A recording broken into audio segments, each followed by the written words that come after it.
महाराष्ट्र और झारखंड में चुनावों की तारीखें घोषित हो चुकी है। महाराष्ट्र में सीटें ज़्यादा है फिर भी एक ही चरण में चुनाव होंगे और झारखंड में सीटें कम है फिर भी 2 चरणों में चुनाव होंगे। अब इसकी वजह क्या है वो तो चुनाव आयोग जाने और भाजपा वाले ही जाने, क्योंकि आखिरकार चुनाव आयोग जो है वो भी भाजपा के इशारों पर ही काम करता है। वैसे तो पिछले विधानसभा चुनावों में महाराष्ट्र और झारखंड दोनों ही राज्यों में बीजेपी को हार मिली थी, लेकिन इस बार महाराष्ट्र से ज़्यादा उन्हें झारखंड में ज़्यादा चुनौती लग रही है। इसीलिए झारखंड में कम सीट होने के बावजूद वहां पे 2 चरणों में चुनाव कराने का निर्णय लिया गया है। इन दोनों ही राज्यों में बड़ी संख्या में आदिवासी आबादी है, जो यह तय करने में महत्वपूर्ण भूमिका निभाएगी कि कौन सत्ता पर काबिज होगा। जोहार जय आदिवासी। चैनल सब्सक्राइब करना बाकी है तो सब्सक्राइब कर ले, लाइक करें, कमेंट में अपनी राय बताएं और वीडियो को ज़्यादा से ज़्यादा शेयर करें। महाराष्ट्र की 288 विधानसभा सीटों में से 25 अनुसूचित जनजाति यानी कि शेड्यूल ट्राइब्स के लिए आरक्षित है, जबकि झारखंड की 81 सीटों में से 28 आदिवासियों के लिए आरक्षित है। हाल के लोकसभा चुनाव में महाराष्ट्र और झारखंड दोनों ही जगहों पर बीजेपी और उसके गठबंधन को आदिवासी इलाकों में हार देखनी पड़ी थी। इसलिए यह माना जा रहा है कि इन दोनों ही राज्यों में आदिवासी बीजेपी से नाराज है।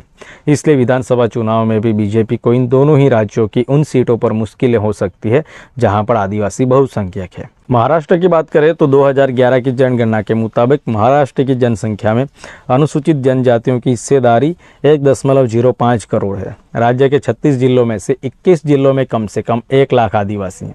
सबसे बड़े आदिवासी समुदाय भील, गोंड, कोली और वाली है, जिनकी कुल संख्या करीब 65 लाख है।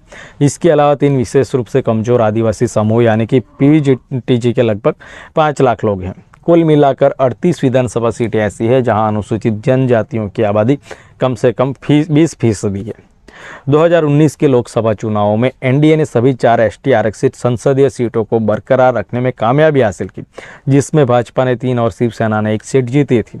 हालांकि उस साल की विधानसभा चुनाव में भाजपा की संख्या घटकर 8 एसटी सीटें रह गई, जो 2014 में 11 थी, जबकि शिवसेना ने 3 सीटें जीती थी। वहीं एनसीपी ने 6 आदिवासी सीटें जीती और उसकी सहयोगी कांग्रेस ने 4 सीटें जीती। छोटी पार्टियों और निर्दलियों ने बाकी 4 निर्वाचन क्षेत्रों में जीत हासिल की। आदिवासी सीटों पर वोट शेयर के मामले में भाजपा 2014 में 27.92% से मामूली रूप से गिरकर 26.92% पर आ गई है, जबकि कांग्रेस 21.9% से गिरकर 18.11% पर आ गए। एनसीपी 18.65% से 15.71% और शिवसेना 13.49% से 12.55% पर आ गई है। इसके बाद राज्य में एक बड़ा राजनीतिक बदलाव आया जब महाविकास अघाड़ी यानी कि एमवीए और महायुति गठबंधन का उदय हुआ, जिसमें दोनों खेमों में 3-3 दल शामिल थे।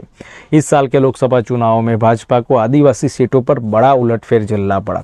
वह सिर्फ 1 सीट पर सिमट गई, जबकि कांग्रेस ने 2 सीटें जीती और राष्ट्रवादी कांग्रेस शरद चंद्र पवार ने 1 सीट जीती।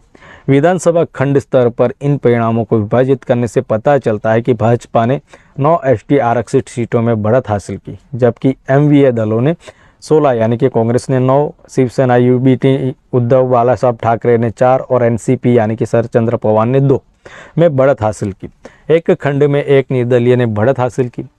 एमवीए इस प्रदर्शन से आत्मविश्वास हासिल करेगा, जबकि सत्तारूढ़ महायुति ब्लॉक जो आदिवासियों के बीच अपनी जमीन पर फिर से हासिल करना चाहता है, उसके सामने एक समस्या है, क्योंकि धनगर समुदाय ने एसटी दर्जे की अपनी मांग को फिर से उठा लिया है, जिससे एसटी समुदायों का विरोध शुरू हो गया है।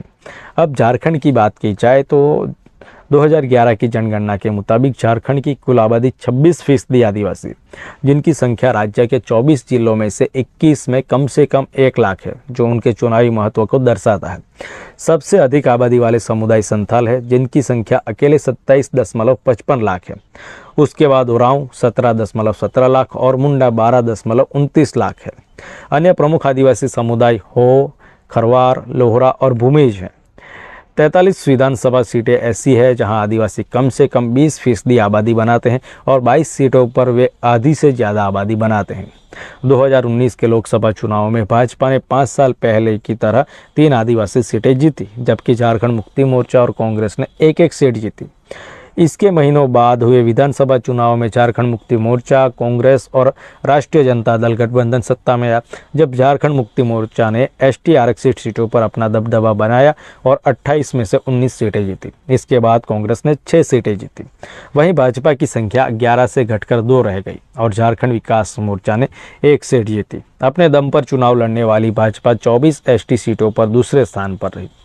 आदिवासी सीटों पर झारखंड मुक्ति मोर्चा की बेहतरीन बढ़त इस वजह से हुई कि पार्टी ने न सिर्फ 2014 में जीती गई 12 सीटों को बरकरार रखा, बल्कि उन 6 सीटों को भी जीतने में कामयाब रही जो भाजपा ने 5 साल पहले जीती थी। झारखंड मुक्ति मोर्चा ने all Jharkhand students union AJSU से 1 सीट भी छीनी थी।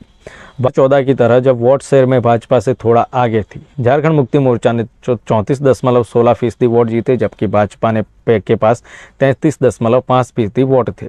इस बार झारखंड मुक्ति मोर्चा का नेतृत्व वाला गठबंधन फिर से आदिवासी सीटों पर अपना प्रदर्शन दोहराना चाह रहा है, क्योंकि मुख्यमंत्री हेमंत सोरेन की गिरफ्तारी ने उसे लोकसभा चुनाव से पहले सहानुभूति कार्ड खेलने का मौका दिया है। लोकसभा चुनाव में झारखंड मुक्ति मोर्चा और कांग्रेस ने सभी 5 एसटी आरक्षित संसदीय सीटें जीती, जबकि भाजपा के नेतृत्व वाले एनडीए गठबंधन ने बाकी 9 लोकसभा क्षेत्रों में जीत हासिल की। आदिवासी आरक्षित सीटों में झारखंड मुक्ति मोर्चा ने 10 विधानसभा क्षेत्रों में, कांग्रेस ने 13 में और भाजपा ने 5 में बढ़त हासिल की।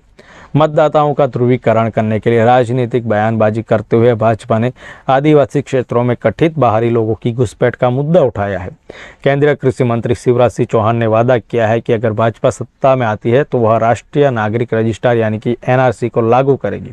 इसके अलावा पार्टी ने आदिवासी समुदाय तक पहुंचने के लिए कई अन्य प्रयास भी किए हैं, जिसमें बिरसा मुंडा जैसे आदिवासी प्रतीकों को याद करना और पिछले साल झारखंड में 24,000 करोड़ रुपए की पीएमपीवीटीजी विकास मिशन को लॉन्च करना शामिल है।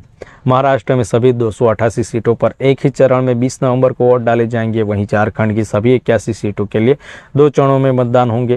पहले चरण में 13 और दूसरे चरण में 20 नवंबर को वोट डाले जाएंगे। दोनों राज्यों के नतीजे अब 23 नवंबर को आएंगे। दोनों राज्यों के नतीजे 23 नवंबर को आएंगे। अब जब नतीजे आएंगे तब पता चलेगा कि आदिवासियों का रुख क्या है। शेयर जरूर करें। जोहार जय आदिवासी।